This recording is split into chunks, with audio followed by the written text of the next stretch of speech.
বিরিয়ানি তো এত খেতে ভালোবাসেন, কিন্তু কখনো কি ভেবে দেখেছেন যে কেন লাল কাপড়ে ঢাকা থাকে বিরিয়ানির হাঁড়ি? লাল কাপড়ই কেন বিরিয়ানির হাঁড়ির পরিচয়? কিন্তু বিরিয়ানির হাঁড়িতে লাল কাপড় না দিলে কি হবে?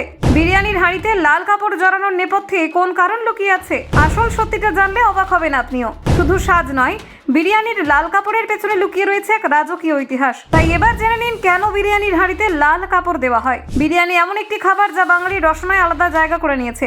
বাড়িতে রান্না হলেও অনেকের কাছে বাইরের দোকানে বিরিয়ানির স্বাদ বেশি আকর্ষণীয়।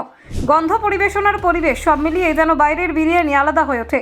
বিরিয়ানির দোকানে গেলে একটি বিষয় চোখে পড়বেই, বড় বড় হাঁড়ির গায়ে প্রায়শই লাল রঙের কাপড় জড়ানো থাকে। এই দৃশ্য বহুবার দেখলেও এর প্রকৃত কারণ নিয়ে খুব কম মানুষই ভাবেন বা জানেন। অনেকে বিরিয়ানি প্রেমের মনে এই প্রশ্ন জাগে, কেন অন্য কোনো রং নয় বরং লাল কাপড়েই ঢেকে রাখা হয় বিরিয়ানির হাঁড়ি? এটি কি শুধুই সাজসজ্জার জন্য, নাকি এর পেছনে রয়েছে বিশেষ কোনো অর্থ বা ইতিহাস? এই কৌতূহল স্বাভাবিক। লাল রঙকে চিরকালই আভিজাত্য, মর্যাদা ও সম্মানের প্রতীক হিসেবে ধরা হয়। বিশেষ অতিথিকে স্বাগত জানাতে লাল গালিচা পাতা হয়, আবার রাজকীয় অনুষ্ঠানে এই রঙের ব্যবহার চোখে পড়ে। সেই কারণেই অনেকের ধারণা, ক্রেতার দৃষ্টি আকর্ষণ করতেই বিরিয়ানির হাঁড়িতে লাল কাপড় জড়ানো হয়। তবে বিষয়টি শুধু বাজারি কৌশলেই সীমাবদ্ধ নয়। অনেক ইতিহাসবিদ এবং খাদ্য সংস্কৃতি নিয়ে চর্চাকারীরা বলেন, এই প্রথার শিকড়ে রয়েছে বহু শতাব্দী আগের মুঘল ইতিহাসে লাল কাপড়ের ব্যবহার আসলে এক ঐতিহ্যের ধারক। মুঘল সম্রাট হুমায়ুন একসময় নিজে সাম্রাজ্য হারিয়ে পারস্যে আশ্রয় নিতে বাধ্য হন। সেখানে পারস্য সম্রাটের কাছ থেকে তিনি যে রাজকীয় আতিথেয়তা পেয়েছিলেন তাকে গভীরভাবে প্রভাবিত করেছিল। সেই অভিজ্ঞতাই পরবর্তীকালে ভারতীয় খাদ্য সংস্কৃতিতে ছাপ ফেলেছিল। পারস্যের দরবারে হুমায়ুনকে খাবার পরিবেশনের সময় বিশেষ রীতি মানা হতো। রূপোর পাত্রে রাখা খাবার লাল কাপড়ে ঢেকে পরিবেশন করা হতো, আর চীনামাটির পাত্রে রাখা খাবার সাদা কাপড়ে আবৃত থাকতো। এই রঙের ব্যবহারের মধ্যে খাবারের মর্যাদার মূল্য বোঝানো হতো।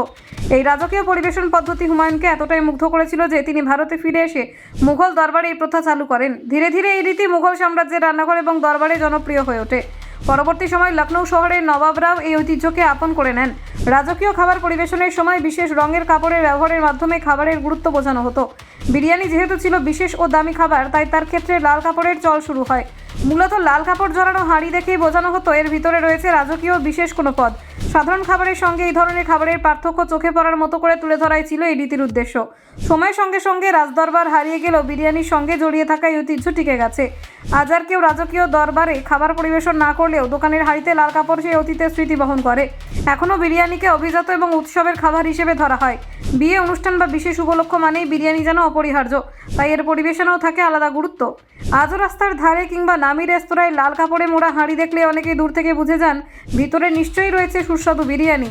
এই লাল কাপড় শুধু নজর কাড়ে না, ইতিহাস ও ঐতিহ্যের গল্পও বলে যায়। Bureau report, Bangla digital TV.